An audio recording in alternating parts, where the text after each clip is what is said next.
What do these 5 tools have in common? I should have bought them all sooner. I'm Rob, this is Venturi Fab, and today I'm going to tell you why. If you're looking for like a first 10 tools you should buy type video, this is not that list. However, I have that list on my channel and I'll link to it in the description for you. This is tools you grow into, tools that'll expand what you can do. I'm an automotive fabricator, so these tools are a little biased towards what I do. However, they work for a lot of different industries, as you'll see. I don't really have an order of which one's my favorite and which one's not, because they've all helped me grow in so many different ways. So I'm just going to run through these in the order that they came into my life, and we'll run through and talk about them one-on-one. So the first thing on this list, because I've had it the longest, is a power probe. This is a Power Probe 3, and it's incredibly useful. So one of the things that seems to freak people out the most with anything automotive is electrical. What this tool does is it simplifies all of that. So you hook it up to a power source. It's just got positive and negative clamps. I'll plug this in and you can see when this gets power. Let's see if this will reach the front of my truck. But listen, you'll hear it. So you hear that, right? Boop. Lets you know when it's got power. It's got lights so that you can see when you're up under a dash or something that lets you know it has power. And what this thing enables you to do is it lets you test circuits. So it's got a little cover for it, and you don't need the fancy kit with all these extra probes and all that stuff. I do like a lot of harnesses from scratch and a lot of diagnosis and stuff like that. So these extras are important to me.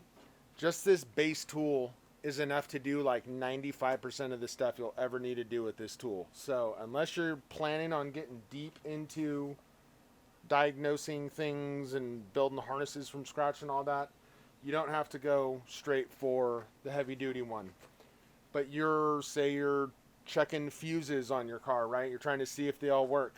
They all have that little square at the top of the fuse. You touch this to that square, so it'll tell you if it's a positive charge or a ground charge to something when you touch it. Ground charge, when you touch it, it'll make this noise. Positive charge, when you touch it, it'll make this noise. And the Power Probe 3's got a little LED display or a little screen right here, and it'll tell you what the voltage is. So when you plug it into your battery, it'll tell you what voltage your battery's at. And then as you're touching things, it'll tell you what voltage is going through it. The great part about this too is that you can trigger things. So by hitting this switch up, sends positive signal or positive power through the tip, and hitting down sends negative through the tip. So if you're testing like a fan and you want to see, hey, does my fan work or is the fan broken, right? Instead of going through and finding your test slides and hooking that up and doing your relay and this and that, you just hook the little ground clamp from your lead up to the fan or whatever accessory, motor, or whatever you want to test. Hit your power to it, shoot it power.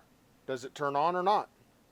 It makes things like that diagnosis so much faster when you're having any issues. So there's a million other things you can do for that. We'll do pretty soon here. We'll do an entire video in depth on how to use this because this thing has a million uses and it saved me so much time over the years. So highly, highly, highly recommend Power Probe. So next up is a quality Rivnut installing tool. I got this one at about the same time as I got my bead roller. Honestly, is when I was building my first race car because I was making bead rolled panels for gauges and switches and all that stuff, and I wanted to be able to fasten them on when I couldn't get behind them to put a fastener on, which is what Rivnuts are for. So this tool, this is a D100 Mil-1. This is a military surplus tool. When I got this years and years and years ago, they were like $300. If you can even find one now, they're like $800, $900, $1,000. So you don't have to go this route. I'm gonna link in the description to the one that I use at work. It's under $100, and it's functionally it does exactly the same thing. Obviously, it's just a little bit bigger, and it's got two levers that you squeeze together. You've probably seen them in other people's videos, but it's just got two levers. You squeeze them together, kind of like a pair of bolt cutters, and it does what this one does. This tool has a pump in your hand, and it's hydraulic inside, and it hydraulically squeezes it. But functionally, they do the same job. What a Rivnut is a blind fastener. So a lot of times you want to fasten a couple things together, but you can't get behind it to put like a nut, or you can't even get behind it to like weld a nut to the backside of something, right? Like you're putting it into like a wheel arch or into a pocket on something, or you just want to make your life easy and not have to like fish wrenches up through holes every time to undo something and drop them, and it's a nightmare. So you drill a hole to the correct size for your Rivnut. This is a Rivnut. So this little section with all these lines, that's where it squeezes. So all these tools do is they thread into the threads on the bottom of this. This top piece rests against your material, and then it pulls the threads towards it, which collapses these little lines, these thin spots, this pre-designed collapse zone, and it secures it to the panel. So I'm going to show you that, and then you can see on both sides, and I'm sure you'll be able to see why it is so useful. So the one that I have linked, any of these, and this one, they all come with different threaded inserts to do, right? This is a 1/4-20 stainless Rivnut. I always use stainless Rivnuts. You don't have to. Get on there. So this tool though, you just thread this on here. It's got its little standoff. The other tool will have its own directions on exactly how you're supposed to use it. You thread it on. That's all the same. Then you'll put it into your thing. When you're installing Rivnuts, you want to make sure that you're pushing a little bit of force down onto it so that this flange stays seated on there. And then the other ones would do it with, like I said, the other action. This one pumps it up, but you can see it expanding that side. Now that's all smashed in there. So you release it and unscrew it.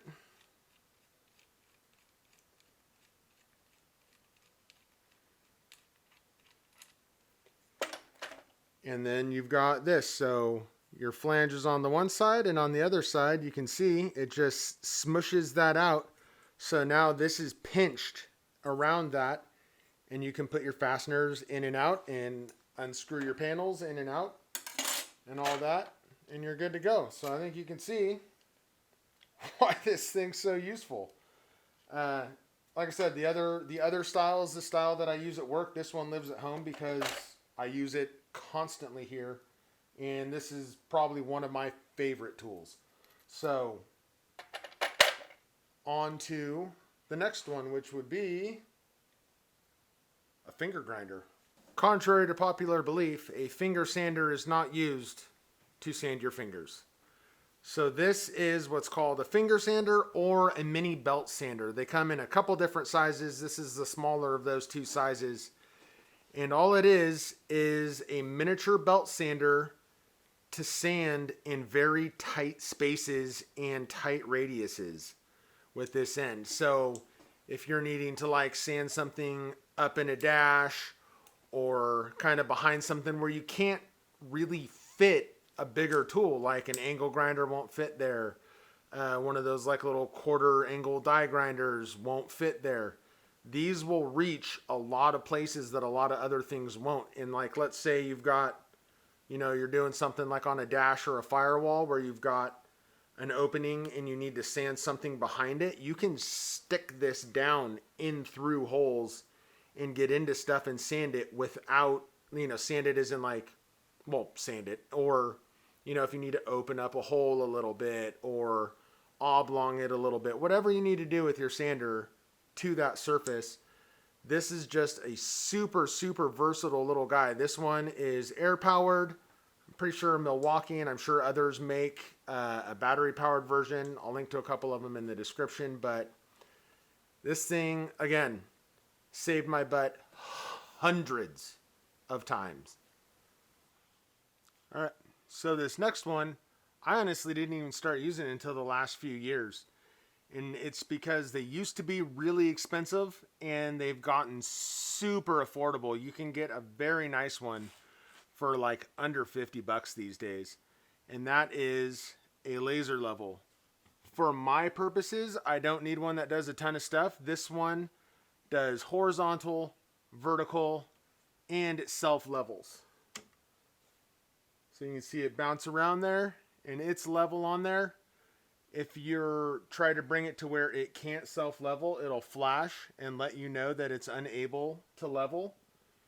And this thing is so handy. I just recently used it here, figuring out my length of ram I need for my hydraulic assist.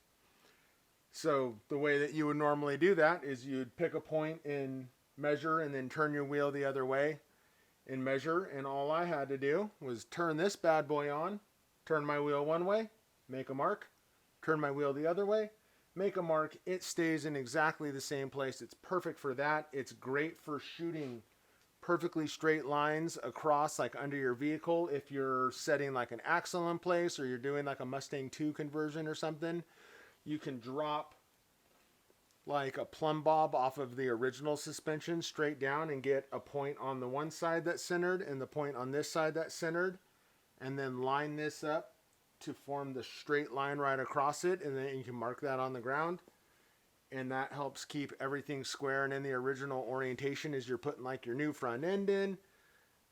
If you're needing to have, like if your truck's level, you can check level. Like they're so useful. I find myself using it more and more all the time.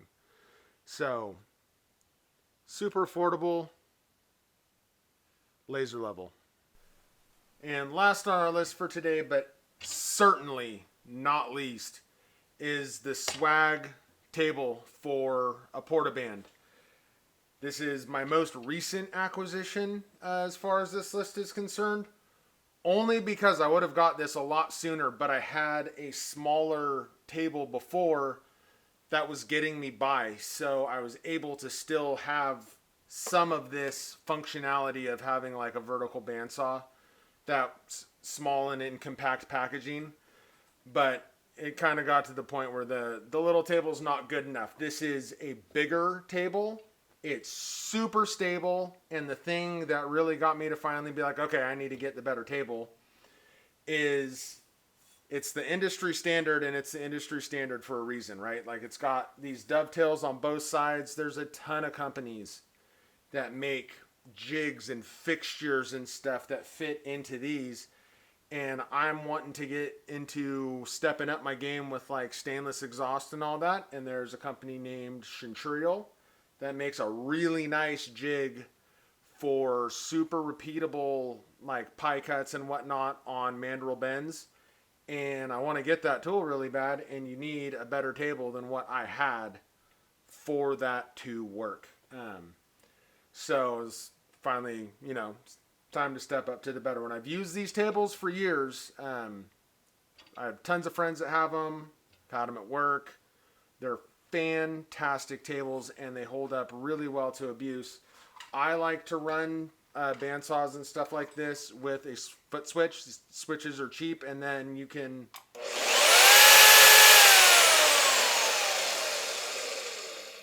use it like that. It makes it safer and more convenient. It's definitely safer because otherwise, you're like zip tying this grip or the trigger down when you need it, and it's not fast to turn on and off. And this just makes it, when you're done, take your foot off, it turns off. There's no extra fiddling around a moving blade, nothing like that. So if you get one of these tables, and even if you get one of the smaller bandsaw tables that's not this one, run it on a foot switch. You will love the use of it so much more, and it's safer. I also got the load leveling feet for this one because these type of bandsaws, it's super portable. So sometimes I'm cutting over here. Sometimes I'm bringing it to the other end of the shop and cutting over there. Sometimes I set this thing in the back of my truck and cut back there. So having that adjustability height wise to get it good and level so that all your cuts are true and straight and all that is 100% worth it. So with that being said, well, there you have it. That's 5 of my favorite tools and upgrades that I've done over the years that I think have had the biggest just bang for the buck and made not only me better as a fabricator, but made my end products better and allowed me to do more cooler stuff. And, you know, this isn't the end all be all. I can already tell you what the next 2 things I'm going to upgrade are. Number 1, I need a better tubing notcher. I've got one of the cheap little plate ones that a lot of people have. Yes, it gets the job done, but it is a fight every time. They don't last very long. The bushings in them start walking around really quick. You can only hit so many angles. You can't notch off a bend. The list goes on and on. I'm at the point, especially if you've seen anything else on my channel, like my bumpers and my sliders and my roll cage on my Blazer were all built with the cheapest of cheap tube notchers. So yeah, you can make them work, but it's been a fight the whole time, and I cannot wait to step that one up to something a lot nicer. They're just like $900. So it's a rough pill to swallow sometimes. The second thing that I'm going to be upgrading real soon here is a welding positioner to step up my ability to do nicer and nicer stainless exhaust and things like that, so that you're not having all these starts and stops around when you do exhaust. Get everything nice and centered up on that, and then it spins at a nice consistent speed all the way around, so that your finished product is just that much nicer looking, because that's where I'm going with myself in the future, and my goals as a fabricator and all that is to just bring that polish level and that quality up and up and up and up and up and keep growing. So remember, if you don't get started investing in your tooling and practicing and getting and building cooler and cooler stuff, you'll never get finished.